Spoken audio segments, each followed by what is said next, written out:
ለአዲስ ዩቲዩበሮች ነው መልእክቴና ዩቲዩብ መክፈት ፈልጋችሁ አልሳካላችሁ ላለ እንደዚሁም ደግሞ ዩቲዩብ ከፍታችሁ እየሰራችሁ ተስፋ የቆረጣችሁ ዩቲዩብ በነገራችን ላይ በጣም ተስፋ ያስቆርጣል። ተስፋ ያስቆርጣል ስላችሁ ለምሳሌ ሰብስክራይብ ተደረገ እንግዲህ ለዩቲዩበሮች ነው። ዩቲዩበር የሆነ ሰው ይገባዋል። ይሄ ዩቲዩበር የሆነ ሰው ስሜቱ ይገባዋል። ስሜቱን ስለማውቀው ነው። ለምሳሌ አሁን ሰብስክራይብ እየተደራረጋችሁ እያለ ሰብስክራይባችሁ ተመልሶ ይነሳል። ሰብስክራይቡ ለምንድን ነው የሚነሳው የሚለውን ነው መልስ ለእናንተ የምሰጠው።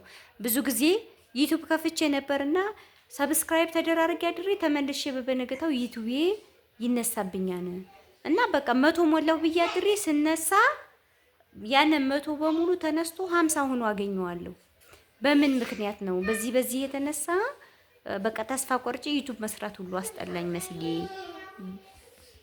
እና 100 ሰብስክራይብ ገብታችሁ ተመልሶ 50 ሆኖ የሚገኝበት ምንድነው? ሲስተሙ ምንድነው? በምን ምክንያት ነው እንደዚህ ሊሆንባችሁ የቻለው?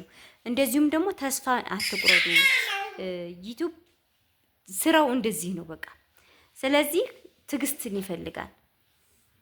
ይፈልጋል እና ምን ልላችሁ ፈልጌ ነው አሁን ዩቲዩብ ከፍታችሁ እየተደማመራችሁ በቃ 1000 ሰብስክራይብ እስክትገቡ ድረስ ስቴፕ ባይ ስቴፕ ነው የምነግራችሁ። ባይዘው 1000 ሰብስክራይብ እስክትገቡ ድረስ ይነሳባችኋል። በቃ በዚህ ወር ውስጥ አዳሬን አንዳንዴ እኔ አዳሬን በቃ ዛሬ 100 ሰብስክራይብ ተደረገ ማደር አለብኝ ብዬ ያን 100 ሰብስክራይብ እንቅልፌን እያልኩኝ ሰብስክራይብ ሲደረግ አምሽቼ ተመልሼ ስንመጣ ሁሉ ተነስቶበት የማገኝበት አጋጣሚ አለ።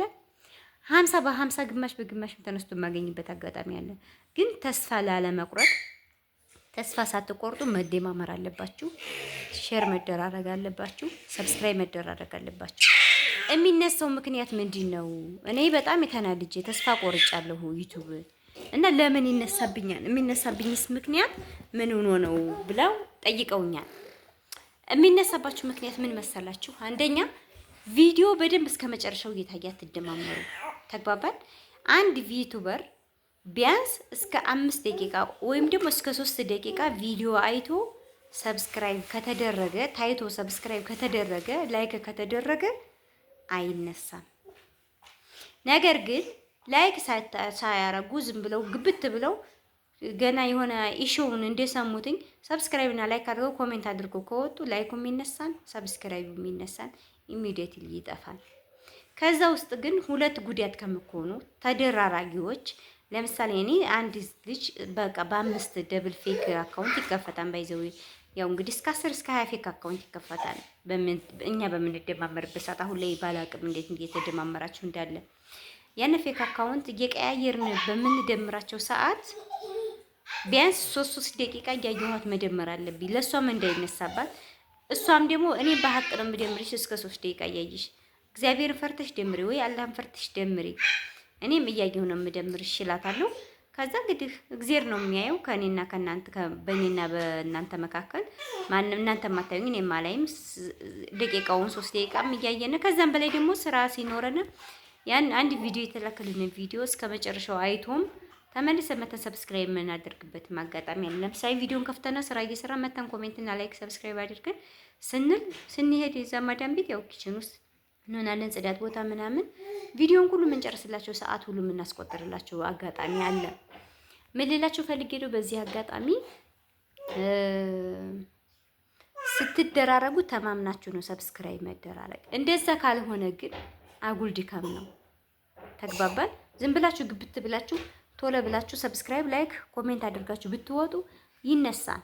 ስለዚህ አዳዲስ ዩቲዩበሮች በመደማመር ዋንኬ መግባት ላሰባችሁ ልጆች እንደዚሁም ደግሞ በግሩፕ ሊንክ አስራችሁ የምትደማመሩ ልጆች አትሊስት ቪዲዮ 3 ደቂቃ ወይም 5 ደቂቃ እያያችሁ ደምሩ። አንደኛ ወች ሀወር ይቆጥርላችኋል፣ ሁለተኛ ሰብስክራይባችሁም አይነሳምም፣ ላይካችሁም አይነሳም። ባይዘው ላይክ ለምን ይጠቅማን ካላችሁ እንደው እንደዚህ ለኦዲየንሶች ነው የምናገረው። ላይክ ቪዲዮአችን ከብዙ ሰዎች ጋር እንዲዳረስ ይጠቅመናል። ሰብስክራይብ ደግሞ ያው ባናሩ ይመጣል ማለት ነው። ስለዚህ ቪዲዮ ስታዩ ማንኛውንም ቪዲዮ ስታዩ አይታችሁ ስትጨርሱ ላይክ ብታረጉት ይጠቅማል። ለማንኛውም ሰው ላይ ለኔም ብቻ ሳይሆን ላለው ዩቲዩበር በሙሉ ላይኩ ይጠቅማል። እናንተ ላይክ ካረጋችሁ አትሊስት ለእናንተ ኮንታክት ሁሉ የሚደርስበት ፕሮባቢሊቲ ይኖራል። ለብቻ በእናንተ ኮንታክት ውስጥ ያለ ሰው በሙሉ ያ ሰው ቪዲዮ ተደራሽነት ሊኖረው ስለሚችል በዛ ምክንያት ሰብስክራይብ ማድረጋችሁን አትርሱ። ላይክ ማድረጋችሁን አትርሱ። ቪዲዮ ስታዩ ከወደዳችሁት ዲስላይክ የሚጠቅማል። ላይክ ብቻ አይደለም በነገራችን ላይ። ከዛ ውጭ ዎች ሀወር እንዴት ነው መምራት የምንችለው? 1K ሰብስክራይብ ከሞላን በኋላ ዎች ሀወር በምን አይነት የሚጠጠፋች ሚትሻን እያየው ነው ከግቢ እየወጣችና ዎች ሀወር እንዴት ነው መሙላት የሚቻለው ብላችሁ ለምትጠይቁ ደግሞ ከቻላችሁ እንግዲህ አሁን ላይ ሲስተሙ 3000 ዎች ሀወር ላይ አፕላይ ማድረግ ይቻላል። እስከ 4000 ድረስ ዩቲዩብ አድሰንስ ዩቲዩብ ምንድን ነው የሚባለው የዩቲዩብ ካምፓኒ እንትን ከስተመር ሆናችኋን ብሎ ኢሜል የሚያደርገው ይመስለኛል። እስከ 3 ወር ይፈጃ መሰለኝ። አሁን ላይ በእኛ ሰዓት እንደዚህ አልነበረም እውነት ለመናገር እና ዩቲዩብ 1000 ሰብስክራይብ ከሞላችሁ በኋላ 4000 ዎች ሀወር ለማምጣት ከቻላችሁ ትሞሉታላችሁ። ግን ዩቲዩባችሁ ምንም ኮፒራይት የሰው ቪዲዮ በራሳችሁ ብቻ ከሆነ ያለው ቪዲዮ 4000 ዎች ሀወርን አንዱን በ1000 አንዱን ሰዓት በ1 ብር በኢትዮጵያ ብር 4ቱን ሰዓት በ4000 በአንድ ቀን ኢትዮጵያ ላይ ደግሞ ስራ ፈቶ ቁጭ ያለ ሰው ስላለ ይሞላላችሁና ተጠቃሚ ትሆናላችሁ ማለት ነው። እሱ የምትጠቀመው በኮምፒውተር ደጋግሞ እያጫወት ቪዲዮ ወዳውኑ ዎች ሀወራችሁ ይሞላል። ሰብስክራይባችሁ ማንኪ ነው። ኢሚዲየትሊ የዩቲዩብ እንትን ትሆናላችሁ፣ ፓርትነር ትሆናላችሁ ማለት ነው። ስለዚህ ዛሬ አዲስ ዩቲዩብ መክፈል ለሚፈልጉ ልጆች ይህንን ይመስላል ሀሳቤ። ሀሳብ አስተያየት ካላችሁ እንዳቀርብላችሁ የምትፈልጉት ያው በቦታ ዙሪያ ላይ ያለሁበት ስራዬ ነው። ነገር ግን ሀሳብ አስተያየት ስለ ዩቲዩብ ስለማንኛውም ነገር ካላችሁ ኮሜንት ላይ አስቀምጡልኝ። ቪዲዮዬን እያያችሁ ላይክ፣ ሰብስክራይብ፣ ሼር አድርጋችሁ እለፉት። ይጠቅመኛል። ለኔ ለእናንተ አይጎዳችሁም። አረጋችሁም አላረጋችሁም ለእናንተ አይጎዳችሁም፣ ግን ለኔ ይጠቅመኛል። አትሊስት እወዳችኋለሁ። ባይ ባይ። መልካም ሙሉ